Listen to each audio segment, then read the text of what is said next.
Hello YouTube.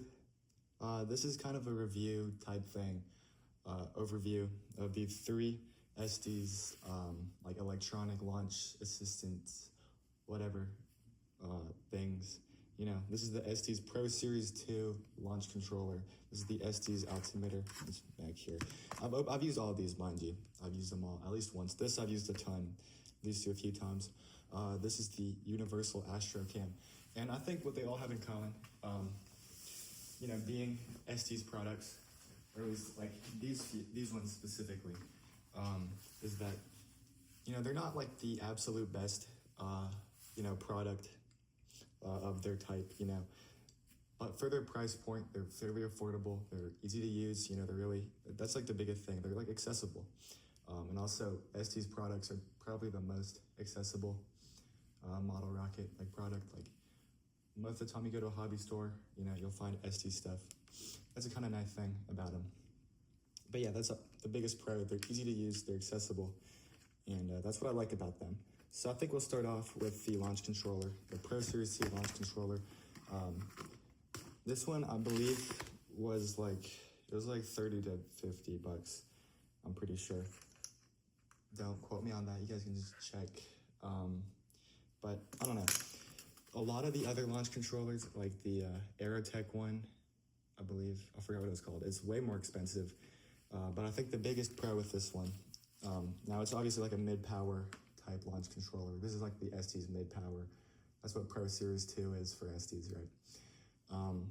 Most of them, they usually like you have to connect them to like your car battery or something. This one instead takes 6 C batteries, which is absurd, by the way. But they have like another option that's a lot better, and that's, as you can see right here, that's a port for a LiPo battery. So if you get a LiPo battery like this one, there's like certain specifications that you'll need for the LiPo battery. It's all like in the instruction manual for this. But like, you know, this fits well within the range. So you guys can look if you want. It's like the 40C 11.1 volt to 8.88 WH 800 mAh LiPo battery. You'll obviously need a charger for that as well, but it really is a lot better. The C batteries, you know, they just do not last. They're expensive. I mean, getting C batteries is a lot. When I used the C batteries, I got like 2 launches with them before they all died, which is just like, so I mean, yeah, getting this and a charger might be expensive at the start, but if you're gonna be launching a lot, this will save you a lot of money, you know? It's like, you know, it'll save you quickly, like it'll add up pretty quick, you know? It's like, again, if the C batteries only last for like 2 launches for me, that's like, probably in like four launches, this will probably be breaking even. So definitely recommend getting the LiPo battery. The LiPo battery is also powerful, more powerful. You can launch like Aerotech motors, you know, like their mid-power motors. You can launch bigger clusters. And that's the thing. That's the nice part about this, that it just works well. It's an accessible way for the launch, like, you know, mid-power rockets. That's what I like about it. As for more about how it works, right? You can see 2 buttons. It also comes with a key. All 3 of these are needed to launch, which is pretty cool, you know. 3-stage ignition, whatever. Oh my goodness. My vocabulary has kind of gone down. Either way, it takes 3. This also kind of serves as the Pro Series 2 launch rod's like cap. This is a 1/4 inch hole. So you can use it as the cap for the launch rod, though. I don't know how many people actually do that. Like, you know, whenever you get like the Estes launch rod, like I never put like the cap on there, like ever. I'm not gonna lie. But anyways, as for the cord, wires, this is 30 feet of wire, which is like the NAR required like distance for like most mid-power rockets. You know, it's like 30 feet away. I think mid-power, is it? Yeah, I think it's like E and above, you need to be 30 feet away. So they fulfill the requirement. It actually comes with 2 sets of, you know, igniter, alligator clamps, whatever. They're colored by positive and negative, obviously. Having two, this is obviously a tangled mess right now, but having two is pretty helpful because I think it was like specifically included for this rocket here, but it'll be helpful for like all clusters. This is like Estes is like only cluster rocket to my knowledge.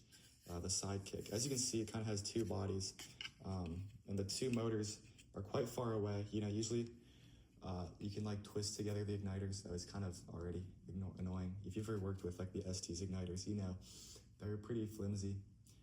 So having two sets makes launching this a lot easier. Makes launching a lot of other cluster rockets a lot easier. That's pretty nice.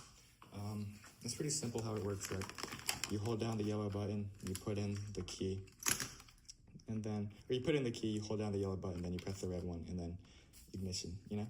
So yeah, that's the Pro Series 2 thing, big launch controller.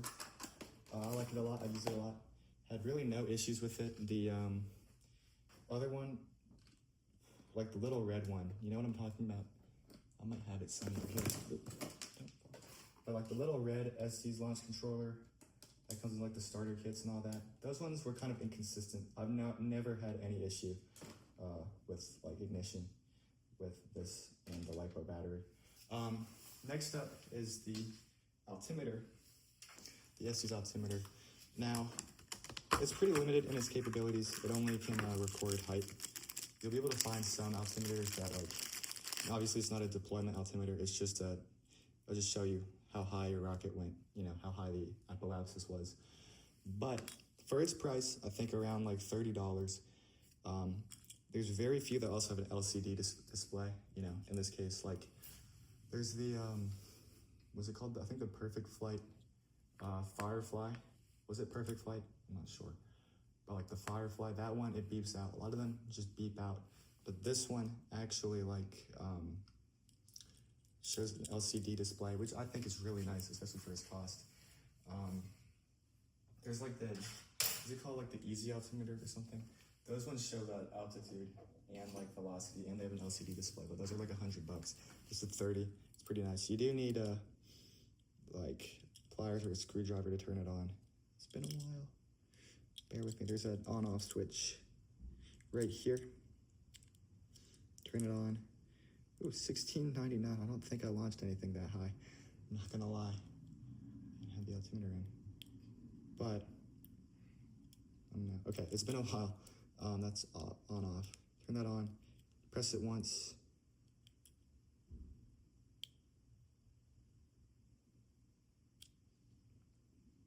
Clears it. You can just go, you know. There we go. Yeah. If you don't know what that is, you can like test altimeters, you know, you just cup them in your hands, then suck all the air out, you know, and then you can kind of simulate like the loss of pressure. Obviously when you put them into a rocket, like an altimeter like this, you need to drill in small like vent holes so it can actually take samples of the air pressure and all that. Pretty simple stuff. It's all in the instructions. You can also change the unit, and I think it can record up to like, I'm pretty sure, yeah, you can record up to 10 flights, which is really nice. I'll show you a picture right now of one of the results when I launched it on the TSP Duo rocket. I think it's like 38 feet, but yeah. So I think it just works well. It's a nice, simple altimeter. Easy to use, easy to understand, you know. No issue with it whatsoever, really. So yeah, and it comes with a battery, that's nice. And yeah, pretty simple. And finally, we have the Estes Universal Astrocam. This is a camera that you mount onto your rocket. And it fits most, as it says, most Estes rockets. Honestly, I feel like it could fit like anything. I think it's like, as long as it's like not super small, it'll fit. I think there's no limit on like how big it is, just how small it is. This is how it looks right here. It's pretty simple. It has an SD card in here. I think it's a 16 gigabyte SD card. You can put in like a bigger one if you want, but that's what it comes with. USB, so you can, charge it and also transfer the files. It works quite simple. When you do buy it, you need to actually go in there and like put in the date and the time. As for how it works, this button right here manages it all. You turn it on, it'll like start flashing. You press it again, it'll start recording. If you double click it or like triple click it, it's in the instructions. You can also take a picture. I don't know how often you'd use that, I'm not gonna lie. But you never know, It gets pretty good footage. It is very loud, I'm not gonna lie. It's very loud, but it's really cool footage, yeah. I'll show you how it's mounted too, because it comes with a little mounting thing. I haven't launched this rocket yet, but I'm preparing a flight with it. So, you take this mounting thing, it'll slide in here, like so.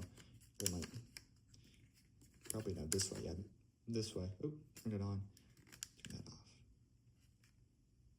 I think it's recording now. As you can see, it's like blinking. That means it's recording. Let's hold it down to turn it off. As for its battery life, I think it says like a couple hours. I can check for you. 40 minutes. So yeah, 30 frames per second. I mean, it's obviously not like gonna be like this groundbreaking, amazing footage, but it's gonna get the job done. It's gonna give you cool footage. I actually play a launch that I used this on. It was on the Estes Super Mars Snooper. It's pretty cool. Again, I've already uploaded it onto my channel, but I'll play it again for you guys here. As for the mounting, more on that, right? It comes with this like metal, one of those plastic silver piece that goes on. It also comes with a bunch of these paper strips, like this, right? And rubber bands. So you'll take a paper strip, you'll loop it through this hole here, kind of wrap it around the rocket. And then you need to use like electrical tape to secure it completely. Then finally take a rubber band, simple as this, wrap it around there, then it's secure. Kind of wobbles a little bit, I guess I could have put it on tighter, but it'll be fine. If you're worried about the stability though, it's usually not a problem. From what I've heard, it causes a little bit of a spin.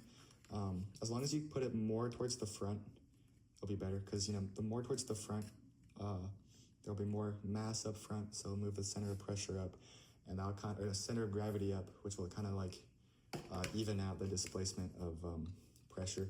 So yeah, the further up you can do it, further up you put it, the less issue it will be.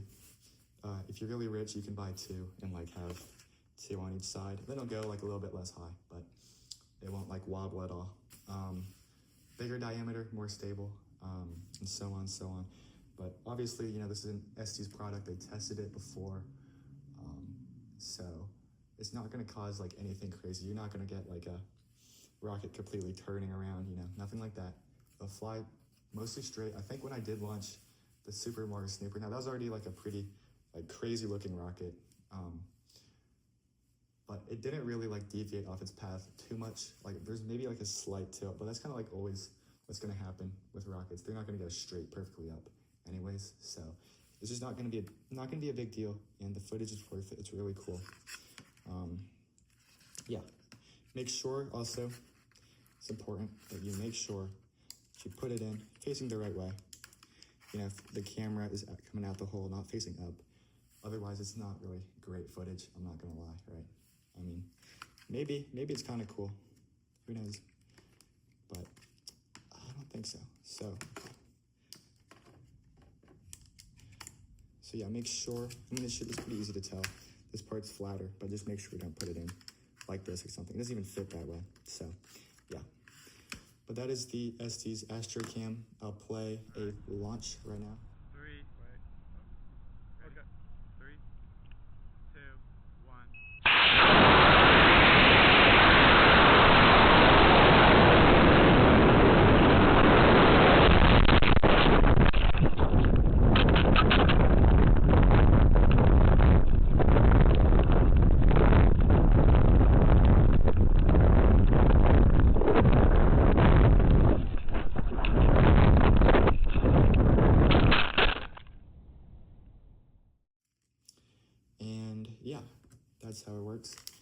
very well.